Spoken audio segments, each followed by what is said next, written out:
Ladies and gentlemen, welcome to this week's podcast from Another Chance Church. I'm going to apologize now. The format's different this week, and I'm the only one you got to listen to. And I know that's not nearly as interesting as when somebody else is talking. But unfortunately, due to life events, I found myself on the road this weekend and had to postpone the interview that I had and the discussion that I had planned for this week. I also apologize because this is going to be about a day late, probably. Also because of the unforeseen travel. That being said and out of the way, it's kind of necessary to postpone the conversation I was going to have anyway. This is something that has been on my heart for a long time. It's needed to come out for a long time, and I've avoided it. I shouldn't have, but that's my failure. And now recent events have kind of forced my hand. I mean, I could still not say anything and play mute, but I can't live with it anymore.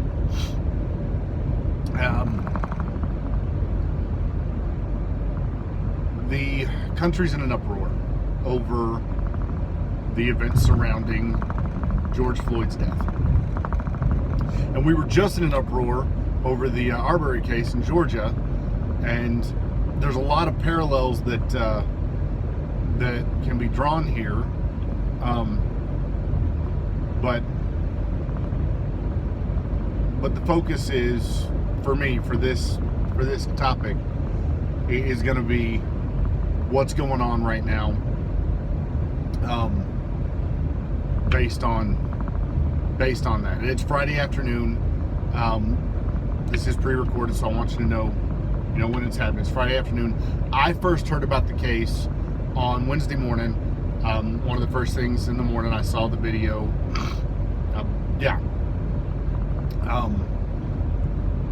I saw the videos, and it's disturbing. It is absolutely disturbing. I come from a family full of nurses and medical professionals, so I have that sick need to see what happens in a video like that. And it's not that I necessarily wanted to, but I'm one of those that can handle seeing things like that, and I needed to know exactly what was there so that I, for me, could see what was happening. A lot of people I know couldn't even stomach watching the whole video, and I understand. It was hard for even me, and I can watch just about anything. But the facts of the case, as I see them now, and look, understand, in cases like this, sometimes there is some piece of evidence that everybody missed that comes out later that changes the entire scope of what happened, changes the entire landscape, and makes everything show through in a different light. It could happen in this case, but I cannot imagine what kind of evidence could show up that makes what I saw in that video in any way acceptable. I can't imagine it. I'm not saying it's impossible, but as of now and the evidence that I have been privy to, I cannot imagine anything even casting doubt on the guilt of those responsible for George Floyd's death. So I am not here in any way to minimize what happened or the fact that his death was wrong. It was murder. It was, at the very, very least, was negligent homicide. And I mean, even that would upset me if they settled on that instead of manslaughter or murder. Justice needs to be sought here. However, there are a lot of aspects of what's going on that I disagree with.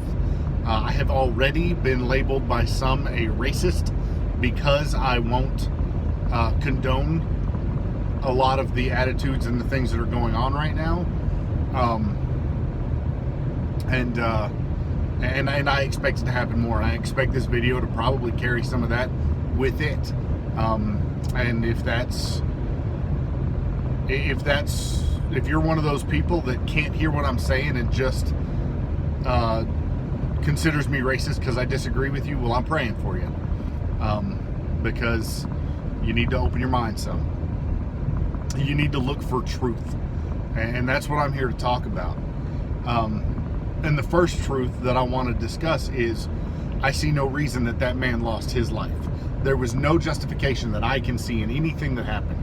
And he was a human being, and the only thing that I can see is that there is a cop who completely lost his humanity and his ability to respect human life enough that he was willing to do that. I don't think that he expected Floyd to die. I don't think that he did that with the intent of killing him. But I also don't think that he cared enough about him to realize that killing him is what he was doing.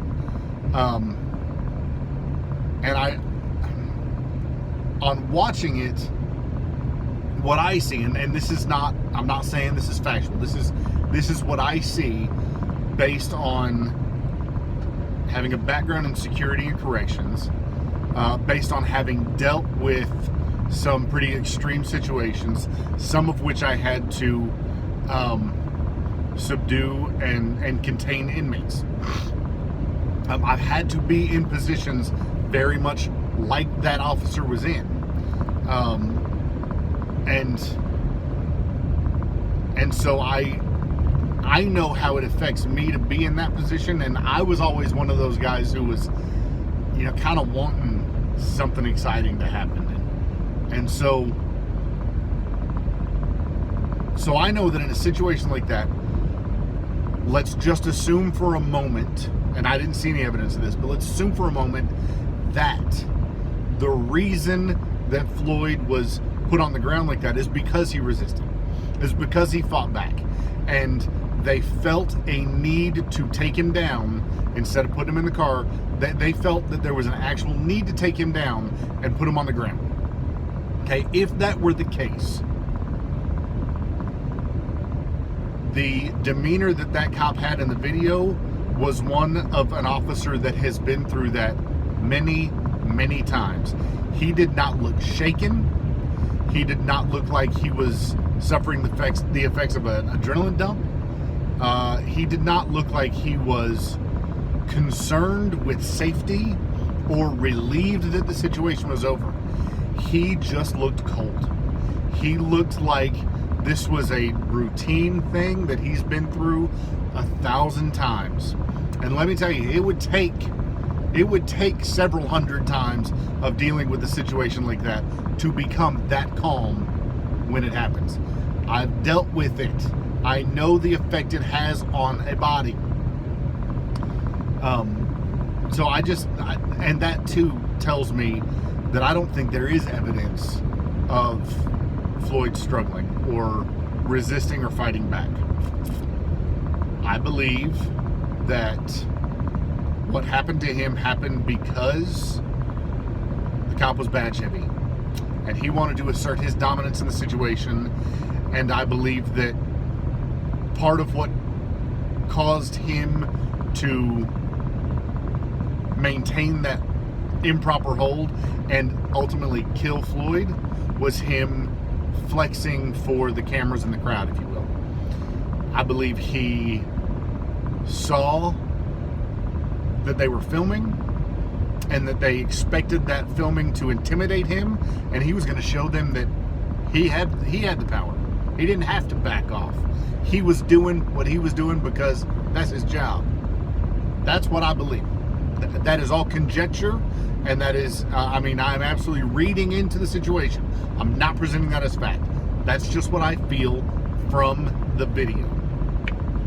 Now, as far as the other officer in the video, he was a hard one to read. I believe he either felt the same way, and I don't care if you like it or not, this is what we do. Or he might have just been afraid to confront the other officer and tell him to stop. Whatever the case, he failed. He failed to protect the life that the other officer on scene was threatening and ended. So he is culpable. Whether it's from fear to act or from his own bias, he also is culpable in the death of Floyd, and so were the other two officers, although they weren't seen in the video I saw.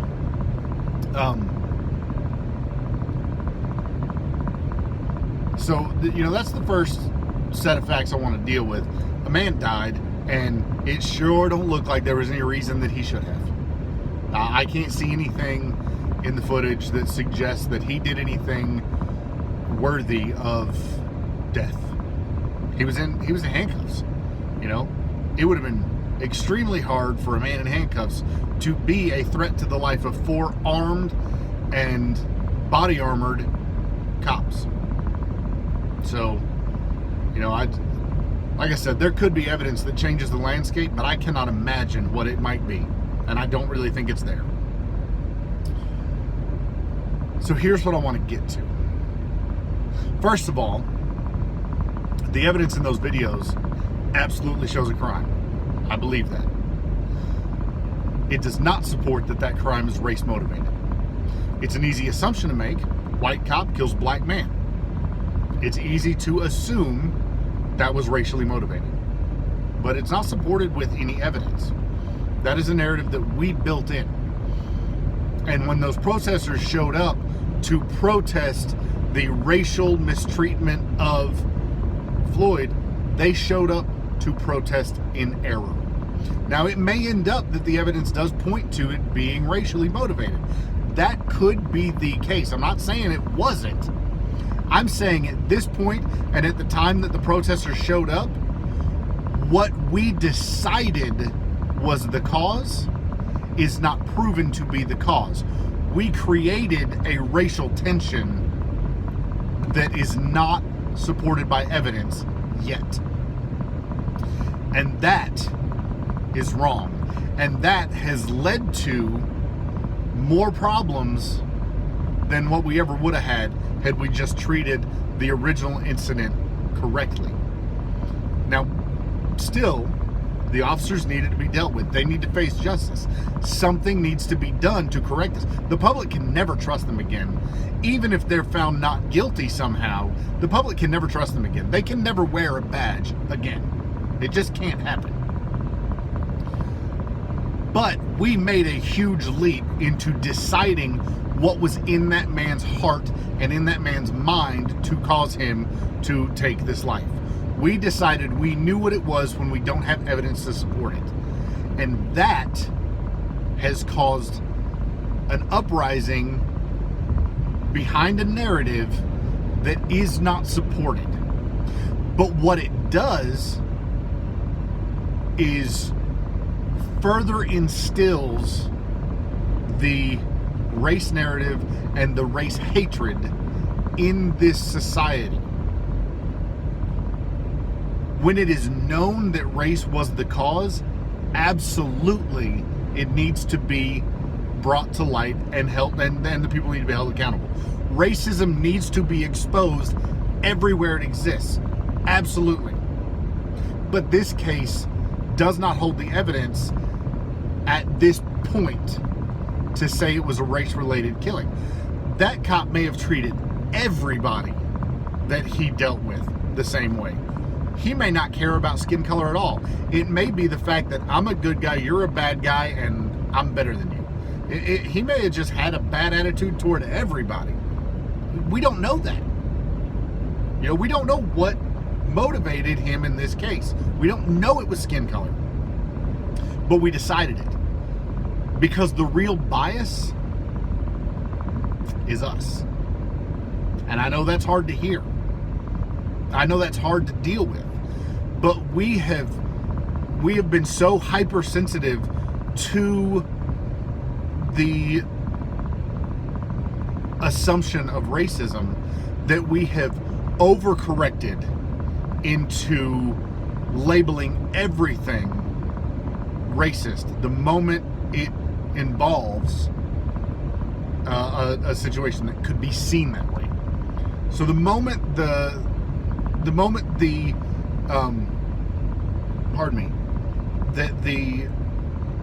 scene plays out to look like it might be racist, we just call it racist and then get hyper offended by it. We're overcorrecting, and we're actually feeding the beast when we shouldn't. And what that causes is an overinflated statistical account of race-driven hate crimes. Now understand, I don't get this. I grew up a white man in, for the most part, middle class, conservative, Bible Belt area. So racism for me is a very small part of the culture I've dealt with. It's there, but it's not as widespread in my upbringing as it is in some places. And so we have to understand that when these things come up, they do cause a spike in fear in the black community, because whether this turned out to be race related or not, we have made it that way now, and now it's one more example of black men being killed by cops because black men are targeted by cops. And that's just not the overall case. Now, I'm not saying that the fear is unwarranted or irrational. We have created a rationality for that fear by overinflating the statistical accounts. We have allowed all kinds of things that have not been ever proven to be race related to become lumped into the same thing, so that it looks like the majority of the time that the cops kill a black man, it's race related and not based on other prejudices or other factors. That doesn't make what happened right. We have allowed it to move into an arena that it has not proven to belong in yet. The reason that that's a problem, other than just the fact that it does highlight our biases and our overreaction to our own biases, and biases that a lot of us probably don't even realize we have, because we don't consider wanting to support and uplift somebody of a specific demographic. We don't consider that a bias. We think that we're trying to anti-bias. But if it causes us to treat them differently than we treat ourselves, it's a bias. If it causes us to overcorrect and make them feel different in the way we treat them, whether they feel like we're pitying them or that we feel like they need our charity or something like that. If we treat them different than we treat everyone else, we are guilty of bias. And we need to adjust that and fix it. We need to find out what it is we need to do so that we can treat everyone the same. I see people posting things now like, it's not about I don't see color and we're all the same. It's about I see your color and I respect the trials you've gone through and things like that. But that's wrong, because as long as we treat people based on their color, we're biased. We are not treating them like everyone else. We cannot love equally among our human compatriots if I see you as different based on something as unchoosable as skin color. I should treat you different because of who you are as an individual, not who you are as a shade of brown or white or yellow or whatever else. As long as that is our defining characteristic on how somebody should be treated, we're guilty of bias. And what the bias has caused in this situation is an opportunity for people who care nothing about George Floyd, who care nothing about what happened to him. It has created an opportunity for people to take advantage of a gathering. Now the protesters who showed up to protest against the racial killing of George Floyd, I believe they were incorrect in their purpose, but I don't think they were wrong. We have a right to protest. We have a right to make our opinions heard in a peaceful and appropriate way. But the moment someone in the crowd of protesters decided, I can throw rocks at cops and get away with it. The moment somebody in the crowd decided, I can throw glass bottles at cops, I can break out the windows of the police precinct and get away with it because they can't get us all. That created a different dynamic. And now you've got a group of people, some of them are still peaceful protesters and are not wrong. Others are rioters and are breaking laws. And how do you separate that crowd? How do you squash the rioters and squash the breaking of the law without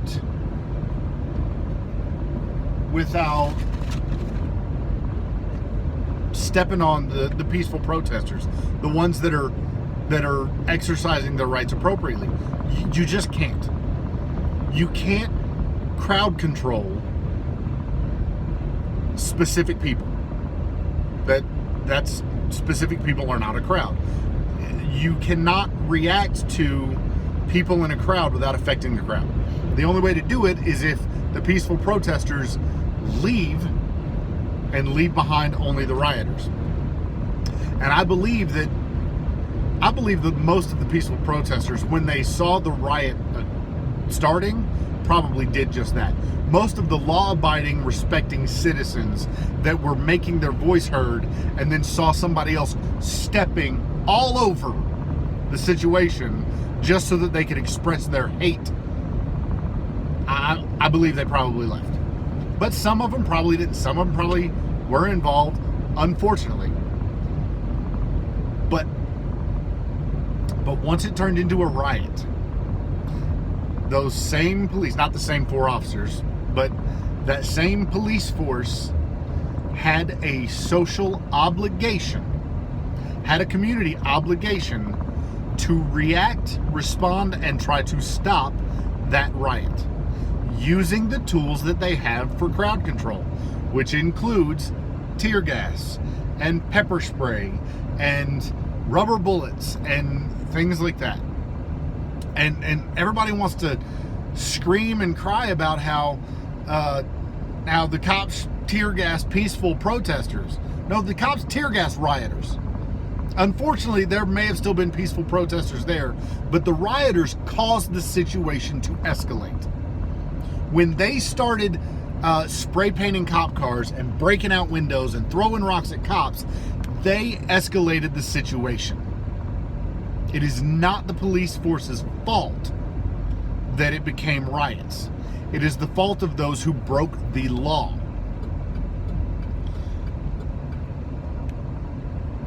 And this situation, in this situation, there is no excuse, there is no condoning, there is no acceptable explanation for rioting and looting in this situation. Now, I'm not saying there's never an explanation. Actually, I believe in the last couple days I have used those exact words. There's never an excuse to riot and loot. And if I have said those, I was wrong. I can think of some, very few, but I can think of some few specific instances when rioting and looting are necessary. You know, think about, go back to that old movie, Red Dawn. You know, teenagers the country's being invaded, and in a situation like that, if you were to go, take the arms you needed from a store that sells arms because you don't have an opportunity to obtain them legally, and you are mounting a resistance or something, in that instance, rioting and looting, okay, that's perhaps acceptable. In this case, it's not. There is no excuse in this case for rioting and looting. What happened is people saw an opportunity to get away with doing dumb stuff, and instead of respecting why the protests were happening in the first place, instead of respecting the man's life that was lost and actually trying to affect real change and caring about their fellow human being, people saw an opportunity to take advantage of a crowd where they can be anonymous and they can steal some stuff. I can get some free stuff from my house because, whatever. It's laziness, it's antisocial behavior, it's garbage. The rioting and looting has nothing to do with Floyd's death. Floyd's death is simply an excuse and an opportunity for them to do dumb stuff and get away with it, and they know it. So no, there is absolutely no reason and no excuse for the riots and the looting and the arson that has happened. They're destroying property that does nothing to hurt the people that they claim to want to hurt in this situation. And even if they were hurting people, committing criminal offenses against the people who are responsible is still not appropriate. It is the justice system's job to deal with this at this point. Investigations are ongoing. People are doing what they can to make sure that the justice system works. So those who want to take the law into their own hands, they're wrong. It's unacceptable, inappropriate, and you are causing more roots for racism and hatred to grow. And that's all there is to it. The rioters and the looters and the criminals that are doing these things and overshadowing the protesters that are doing it right are causing more hatred toward their community than what was already there and what they assume caused the death of the man in the first place. I mean, it's ridiculous. Grow up. Become a productive member of society. Because right now you're not. Anyone who participated in rioting and theft and arson in this is not a productive member of society. You are the problem. And those of you who defend the rioting, who say, like I've been told, because I don't condone the riots, I am supporting racist ideals, I am defending racist things. No, I'm not. I'm saying the two have nothing to do with each other. The only connection they have is a bunch of lazy people who don't want to work for stuff, saw an opportunity to go steal it and get away with it, and they used what was an appropriate response to go out and steal something, or to go out and lash out at cops because they just don't like cops because they do too much wrong stuff and get caught. Because most of the people who hate cops are people who cops catch doing wrong stuff, and they hate them because they can't get away with it.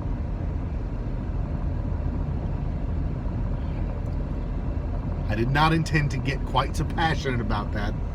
I apologize. I'm going to dial it back. The point I'm making, the point I want to get to is this. As long as we allow our assumptions of how things are to dictate how we react, rather than finding the actual problem, then we can never really address the actual problem. Yes, it is still very possible that we will find out that George Floyd died because that cop is racist and disliked him based on his skin color. That is possible, but it is not proven. it is also possible that we find out that there were other things that caused that cop to do what he did. And until we know for sure why and what motivated him to do it, we can't determine and assume and act upon assumptions of what he did wrong or why he did what he did. You know, we are causing false narratives. And if it does turn out later on that it was other things that motivated him to do this, then we have hurt the battle against the true racism that still exists. And it does exist. And we do need to deal with it. But we also need to deal with whatever the motivations were here. Maybe it is that people on police force for extended periods of time just tend to break down and see people different and hate people that are suspects. I working in the prison, I dealt with some people that were like that. I dealt with some correctional officers that prisoners are garbage. That's it. They're just garbage. They're not human beings. That's a problem.